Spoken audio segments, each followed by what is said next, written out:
Hi, I'm Lisa Fletcher, and you're in The Stream. Today, is it possible for us to live in a world free of nuclear weapons?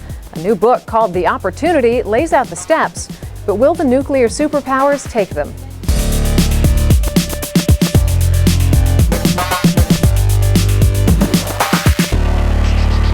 Our digital producer, Malika Bilal, is across the table from me, as usual, managing all of your live feedback, and there's a lot of it today.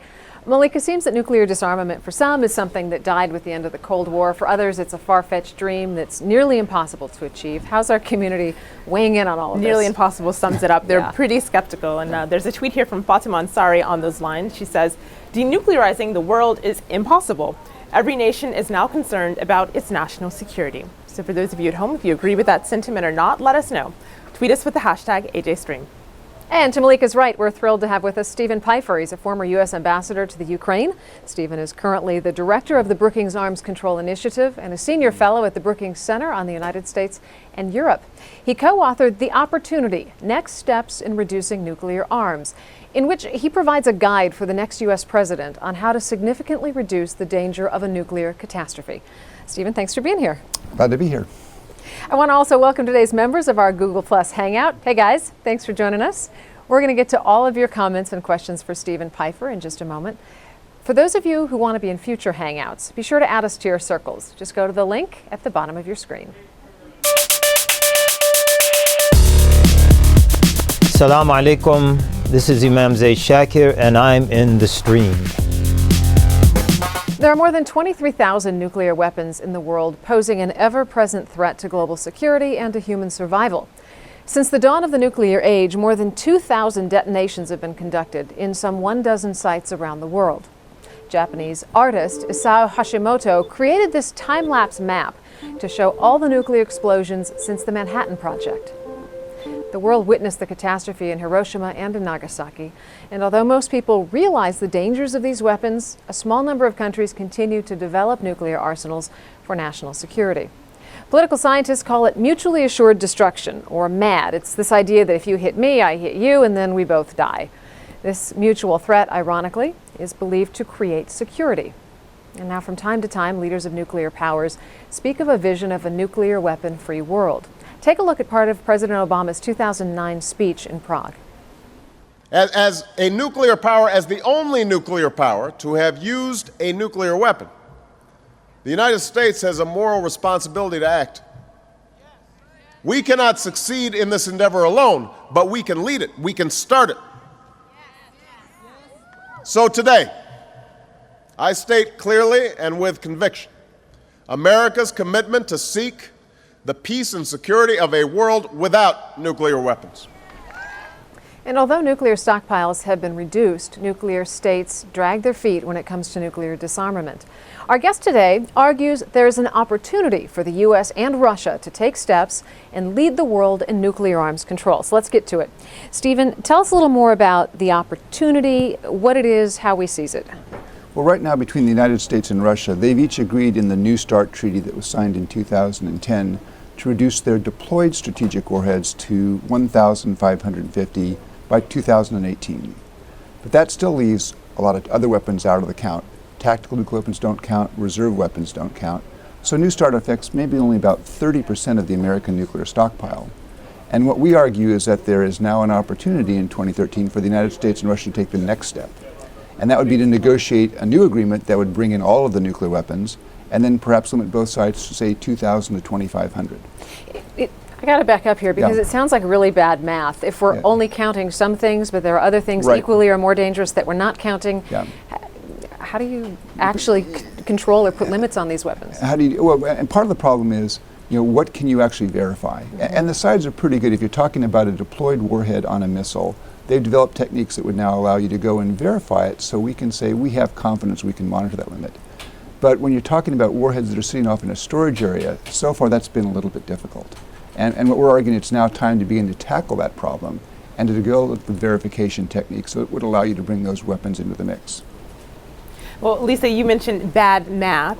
There's a tweet here from Aaron, and he talks about the math that's led to so many countries wanting weapons. He says the Cold War had two nations, but now it's many. So the aspirations and possessions are hard to control. Power shift is making a tremor. Well, with that, I'd like to go to our Google Plus Hangout where Emily is waiting to speak to us. And Emily is speaking to us from New York. Go ahead, Emily. Hi. It seems to me that the core conflict with moving towards a nuclear-free world is this idea that we must somehow do so while keeping some sort of an arsenal of nuclear weapons in case the other side were to violate a treaty. Isn't it impossible to move towards a nuclear-free world if you ultimately intend not to destroy some amount of nuclear weapons?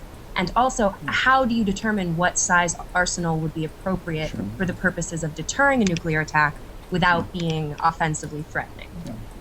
Two very good questions. I think to answer the second question first, what we argue is that the current level is more than the United States needs now to deter an attack on the United States or its allies. So we think that there's significant room to reduce forces. On the harder question, which is how do you get to zero, and what we talk about a world without nuclear weapons, what we're thinking here is that we're not sure if you can get there, because lots of hard things have to happen. First of all the nuclear weapon states have to agree to reduce to zero.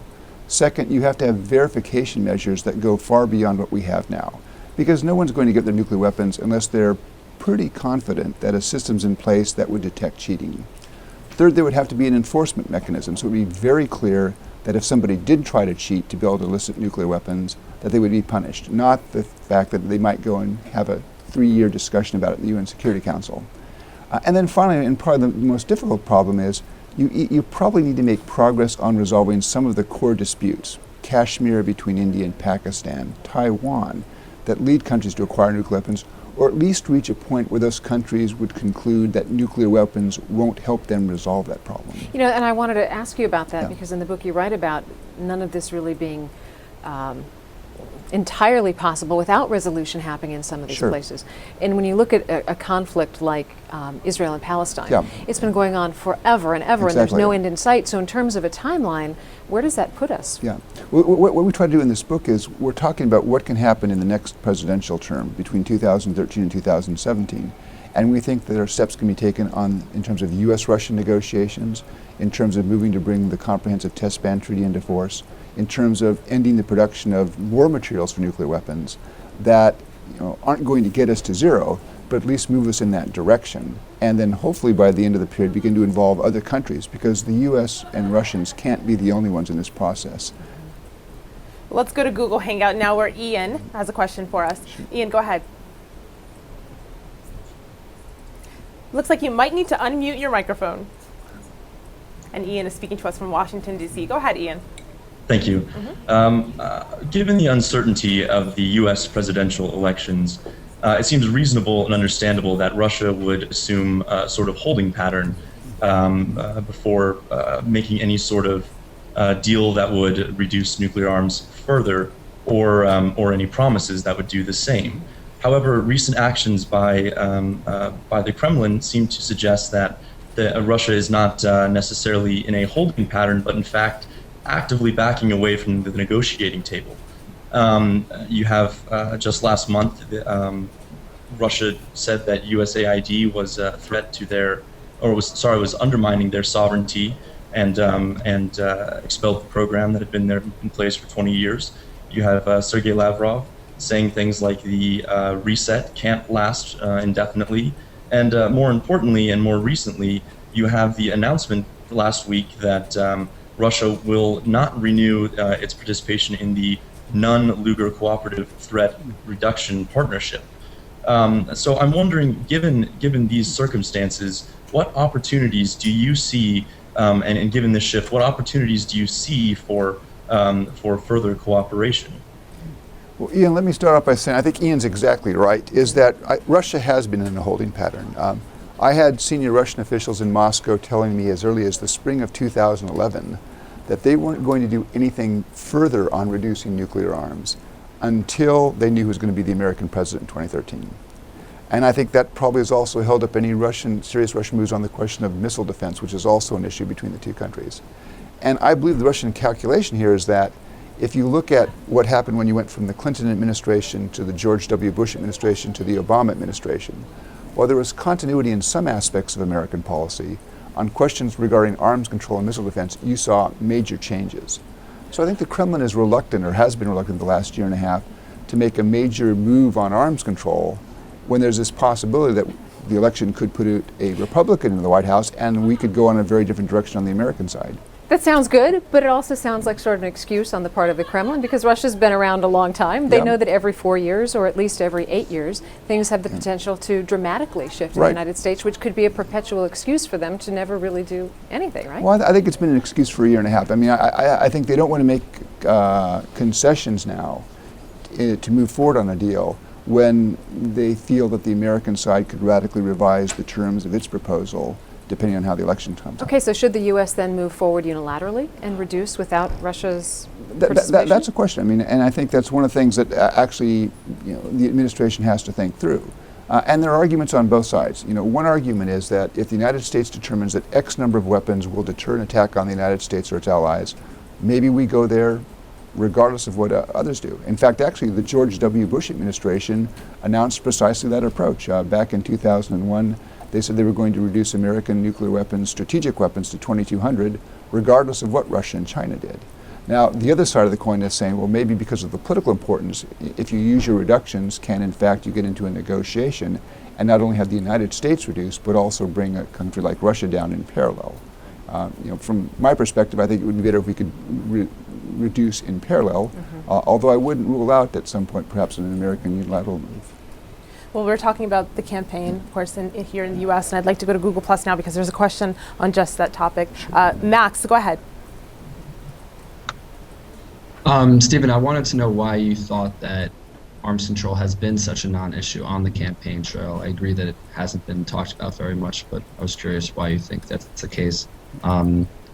Also, the second part of my question is regarding the prospects for arms control over the next 4 years. Which president, Obama second term or a Romney first term administration would be more likely to realize the opportunity of reducing arms? Okay. Well, I think one of the reasons why it hasn't been a big issue on the campaign is that it's been drowned out by other issues. I mean, first of all, the American campaign has been 95% about domestic issues, the economy and such. And so when you look at the foreign policy world, you're looking at things like what's going on in the Middle East, China, there's other questions. And so arms control hasn't been able to work its way onto that agenda. As to looking forward, I mean, I think if Barack Obama is reelected, what you're going to see is a re-energized push on arms control. My sense is the administration has been a little bit timid about arms control over the past year. And part of that is, and this is understandable for a Democratic administration, is they don't want to be seen as the traditional Democrats weak on defense. So they probably have not been as active on arms control questions over the past year as they might have. It also has an impact that the Russians have not been prepared to engage. Now, if Governor Romney gets elected, if you look at what he said, he hasn't said a lot about arms control. He was very skeptical. In fact, he was very critical of the New START treaty back in 2010. But he may face some of the same geopolitical realities. I mean, he's also going to look at a difficult budget situation. Arms control can help save you money if you have to build fewer systems to replace systems that are aging in your inventory. In the question of non-strategic or tactical nuclear weapons, the Republicans in the Senate would really like to see something done about that because there's a large Russian advantage. So there may be some ways that Governor Romney, if elected, gets into arms control.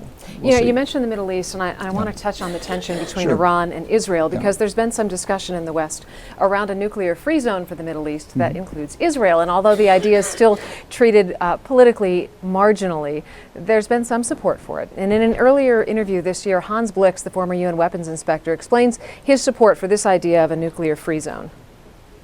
And I think that would have great benefits for Israel and for Iran. Iran does not need enrichment. They could get assurances of supply of fuel for the reactors that they have. For Israel, it would mean doing away with the nuclear weapons they have, and they would certainly laugh at me if I suggested that to them today and say that's our life insurance. But many people say that nuclear weapons are really a very doubtful utility, and you are not exactly naked military, even if you were to do away with them. It would be a sacrifice, yes, but what you would gain would be that the Iranian threat, risk of enrichment of uranium would be gone, and in addition to that, you would also be assured by other countries in the Middle East that Saudi Arabia, Egypt, and others would commit themselves to non-proliferation. So if the U.S. and Russia do go ahead and further their nuclear disarmament plans, will this have an effect on Iran and Israel? Earlier this year, an opinion poll in Israel suggested 43% of Israelis favor a military strike, while 64% support establishing a nuclear-free zone in the region that included Israel. So I guess the question, Stephen, is how realistic is it for the Middle East to ever really be a nuclear-free zone? Yeah, I think it's hard to get there, but I think Hans Blick's exactly right. That if you could get to a world without nuclear weapons or a region without nuclear weapons, that's much better than the alternative. If Iran acquires a nuclear weapon, the question then becomes, do the Saudis, do the Egyptians, does Turkey go down the same route? And I think you have to look at that region and say, is that region going to be safer for anybody if you have 4 or 5 countries with nuclear weapons? I don't think so. Now, what I think the United States and Russia can do is by setting an example, to the extent that the United States and Russia are working to reduce their stockpiles, and they control between the two of them more than 90% of the nuclear weapons in the world. If they're bringing their numbers down, I think they're going to have greater credibility to argue against nuclear proliferation. I don't think that's going to change minds necessarily in Tehran. But what it will do is it will give, I think, American diplomacy greater credibility to rally other countries to put pressure on Iran not to go down the route of acquiring nuclear weapons. Well, aside from the Middle East and U.S. and Russia, there's other countries where, of course, this is concerned. And there's a tweet here from Caroline. We asked the question to our community, if the U.S. and Russia reduce their nuclear arsenal, would other countries follow? And Caroline says it's doubtful. India and Pakistan's nuclear race seems to have little to do with the U.S. and Russia. And ponder that. I'd like to play a video comment from another member of our community. Have a listen to this. Hi, this is Mohsin bin Latif from Ahmedabad, India. In my opinion, the nukes are here to stay. At least as long as you have one powerful nation that's actively or passively supporting the aggression of another on a third one. For example, as long as you have Israel, whose continued and incessant aggression over Palestine is repeatedly ignored and sometimes even actively supported by the United States due to the powerful Israeli lobby in that nation, Israel's nukes are here to stay. It's the same case with India and Pakistan over the issue of Kashmir. Both sides are supported by very powerful blocs, and as long as that is the case, neither's nukes are going anywhere. That's an issue, of course, that was raised at the top of the show, but our community still has questions about it. How do you solve this with all these regional conflicts? Yeah. Well, I guess I would make 3 points. First of all, the steps that we talk about in this book are designed to begin, they're the first steps, they move you in that direction. And I would argue that even if you don't get to a world without nuclear weapons, these initial steps by themselves are going to make for a much safer planet, a more secure United States. So they stand on their own. The second point is, yes, solving these questions is going to be really, really hard.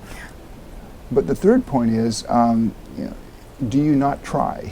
I mean, if you sort of accept the situation, we end up in this kind of paradox. When I was a kid back in elementary school in the 1960s, we did the duck and cover exercises. And that was the big threat, a US-Soviet nuclear exchange that would be civilization ending for both countries, and by some calculations would have created the global climate change that would have ended life on the planet. Happily, that's a thing of the past. You don't worry about that now. But paradoxically, I think today, for the kids in elementary school today, the chances of a nuclear weapon going off are probably much greater than they were in my lifetime. Because too many countries have them, and the risks are growing. So the question is, do you accept that growing risk and that possibility that ultimately a weapon might go off, which could then trigger an exchange? And I think we're reaching that point where the risks are such that you need to take action. Right. Well, there's a follow-up question on those same lines from our Google Plus Hangout. Evan, go ahead. Hi, Stephen. I think it's great that we're having this conversation, particularly as this week marks the 50th anniversary of the Cuban Missile Crisis. And my question to you, in discussions of nuclear disarmament, it seems difficult to remove geopolitical posturing and strategic alliances from that discussion. And as your colleague Michael O'Hanlon has pointed out, I think U.S. leadership in moving towards zero may in fact lead other states fearing that the U.S. can no longer effectively guarantee their security in the context of troubling regional circumstances to actually pursue nuclear weapons themselves. Is there any way around these considerations, or is global nuclear governance, will it forever be particularly hamstrung by power politics? Yeah, I think that's a really good question when you get into, I mean, nuclear weapons can deter an attack on the United States, and I think it's pretty clear that to a potential aggressor, if they attack the United States in a major way, there could be a nuclear response. But American nuclear weapons also go to protect American allies in Europe, Japan, South Korea, Australia, and a number of other countries. And that's a little bit harder for an adversary, because an adversary is going to say, gee, if I were to attack Japan, are the Americans really going to risk a nuclear war to protect Japan? Because that's not the United States. And so a big part of this is how do you assure those countries? And one of the reasons why the United States has extended the nuclear umbrella over the last 50 years to a number of countries is precisely so that they would not acquire their own nuclear weapons. Now, I think one of the things, if we go down this route of reducing numbers, we're going to have to think about ways that you could make that assurance that we provide to allies, make it stronger in non-nuclear terms. And again, it gets to the question of risk. I think the risk now with so many weapons in the world and so many nuclear powers is such that we may want to look for non-nuclear means. And it may, for example, focus on conventional power, where the United States has fairly significant conventional forces that could punish an adversary with conventional means. And it may require, too, that some of the countries that are now under the nuclear umbrella, if you move to lower that they might have to make a bit more investment in terms of their own gross domestic product, in terms of building up their own conventional forces. But this is the sort of thing that you do when you're balancing the risks out. And again, looking at the risks of the nuclear world, I think it's better to move in a direction of fewer nuclear weapons. In terms of priorities, where does it land on Obama's priority list and Romney's priority list? Yeah, I think for the president, the problem that arms control has is that, and I spent 3 years at the White House and the National Security Council staff, there's always that fire. So you're always, and you have to be very disciplined not to let the fire of the day divert you from some of the longer term objectives. And I would argue that arms control is one of those things, and particularly if the president, if he's reelected, wants to leave a legacy, there are some things that he could do, I think, on the arms control front. I think for Governor Romney, based on what he said, he's probably less interested in arms control. And I suspect he would attach less priority to it than an Obama administration if reelected. But even for Governor Romney, for example, within NATO, in May at the NATO Chicago summit, they agreed on a deterrence and defense posture review. And a number of NATO countries that would like to see American nuclear weapons withdrawn from Europe accepted that review, which says that for the foreseeable future, NATO will remain a nuclear alliance. Got to stop you right there, Stephen, but we're going to pick it up in our post-show, so don't anyone go away. But before we get to that, we want to get to Malika with some other story leads.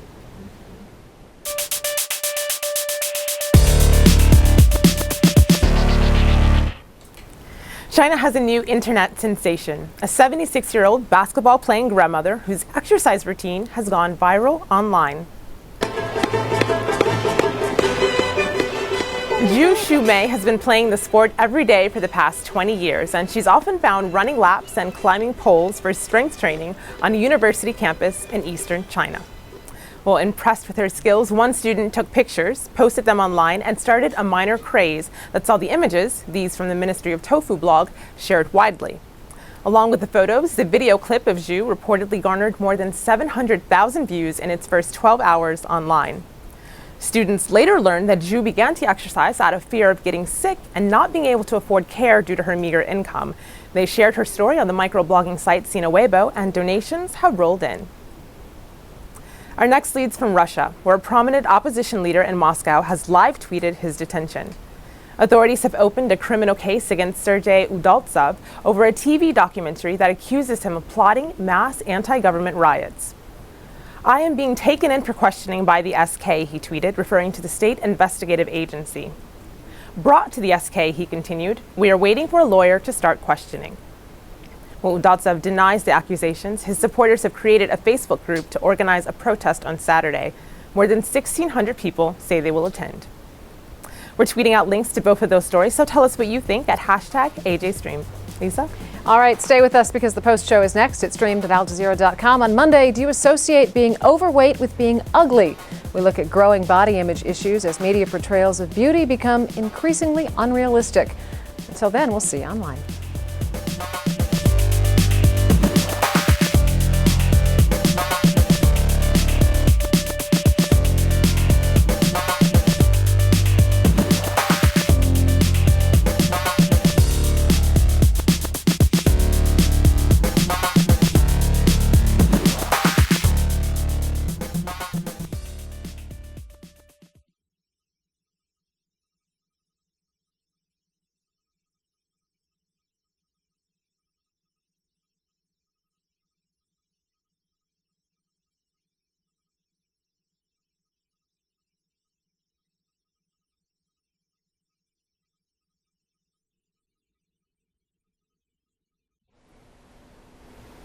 Welcome to the Stream's online post show. We're going to pick it up with our guest, author Stephen Pifer. He co-authored the book, The Opportunity, Next Steps in Reducing Nuclear Arms. And Stephen, we were just talking about where this really lands on the priority scale for President Obama and Governor Romney. And I want to just pick up where you left off with your comments on Governor Romney. Yeah, I think for Governor Romney it'll be a lower priority, but he may find he has to deal with it because NATO in Chicago in May adopted a posture.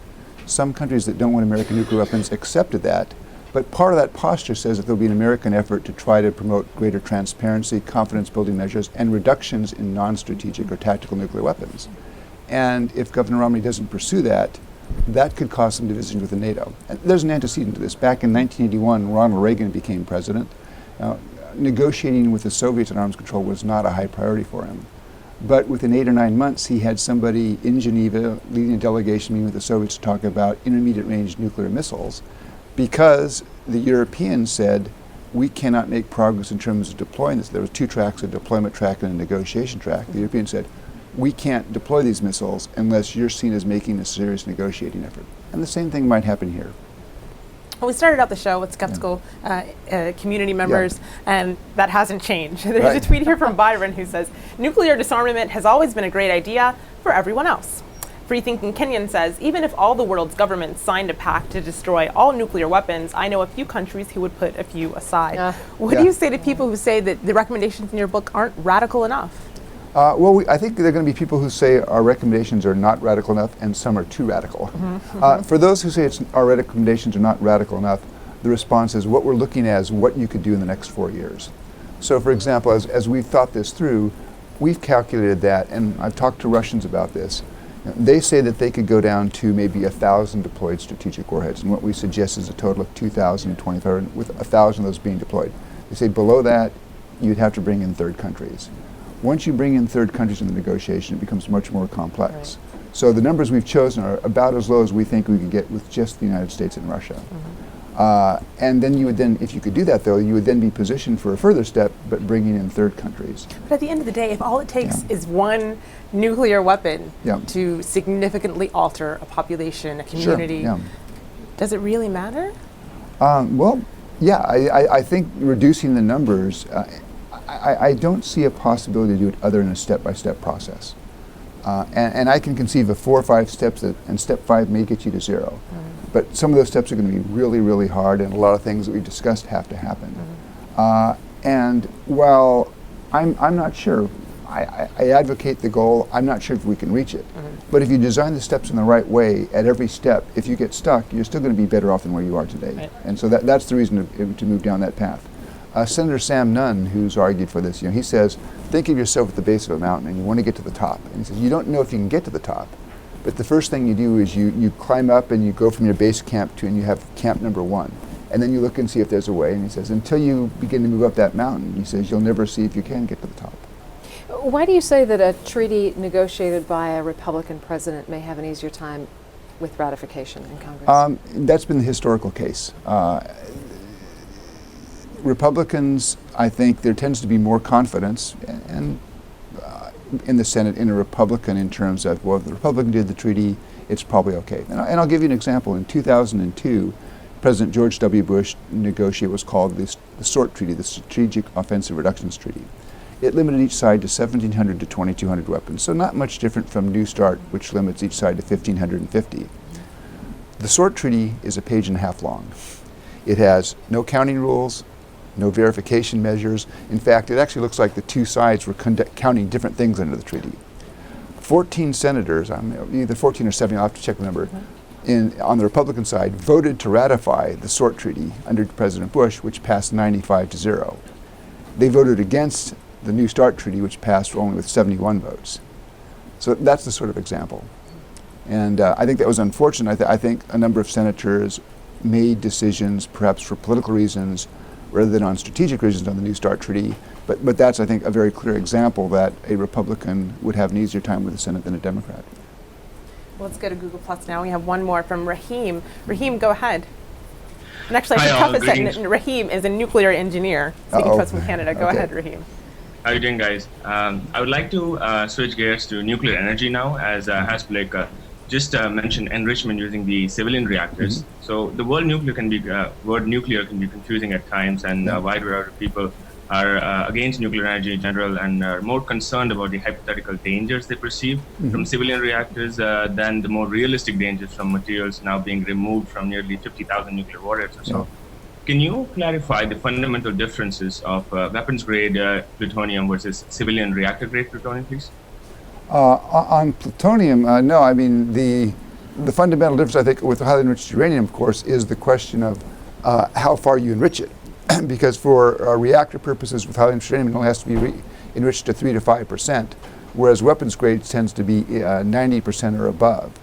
And I think you're exactly right. I mean, we need to worry about not only what is being produced today, but one of the challenges, and this is a challenge particularly for the United States and Russia at this point, is as you draw your weapons down and as you disassemble them, you still have that plutonium and the highly enriched uranium. What do you do with it? And you need to make sure, first of all, that it's kept in a very secure location, that it's accounted for, that it's controlled, and then ultimately you have to move to figure out a way to how do you eliminate it. And that'll be easier with the uranium than with the plutonium. When you're talking about keeping it in a very secured location, it makes me think of the potential threat by non-state actors and terrorists accessing this. Yes. How much of a real threat is that? I think it's one of those things that the threat is probably small, but if it happens, the consequences are so huge that you have to treat it as a big threat. And so my impression is American nuclear weapons are under very high security procedures. And there was concern in the 1990s after the Soviet Union collapsed whether Russia and those had the materials under secure control. And there was actually a cooperative effort where the United States and the Russians worked together to ensure that there was improved security at Russian sites. So about 10 years ago, the commander of U.S. strategic forces went to Russia and actually got to go into a Russian storage area. And he came out and he said, they do things a little bit differently than we do, but it's still pretty secure. And that's the answer we want to hear. Yeah, no kidding.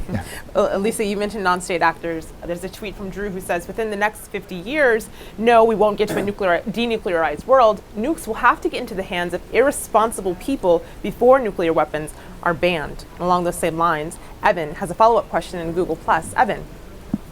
Hi, following from that discussion of Lisa's question, the International Atomic Energy Agency chief actually came out this week and said that the efforts of terrorist groups and other transnational criminal networks to get their hands on nuclear weapons have actually become more sophisticated in recent years. So, Stephen, I'm wondering what tangible steps can be taken to reduce that risk and prevent that threat from unfolding? Yeah.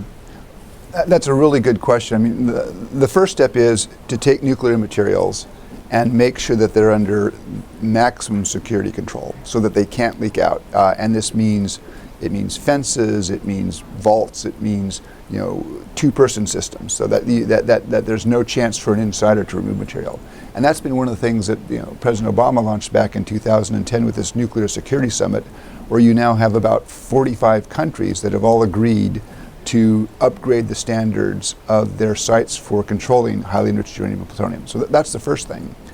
Second, intelligence gathering. You want to keep track of what these bad guys are doing in terms of trying to acquire it. And there also may be some police operations. One of the things, there were a number of incidents back in the early 1990s where people claimed that they were bringing out nuclear weapons material from Russia. And in fact, a lot of those were basically caught in police sting operations. Now, that's good news. You get those guys out of the loop. Of course, the question is, what about the people that you don't catch? So that circles back to the main point, which is keeping these materials under maximum safeguards, under very tight control, is really the sine qua non. All right. Well, on that note, we're going to end the conversation. Stephen Pifer, thank you so much for being with us. Thanks for having me. Thanks to our online community for participating, and to all the folks in Google Hangout. You guys were awesome. Thank you. Now, on Monday, do you associate being overweight with being ugly? We look at growing body image issues as media portrayals of beauty become increasingly unrealistic. So send us your thoughts on that. Shoot us a video question. Just go to stream.aljazeera.com. And until then, we'll see you online.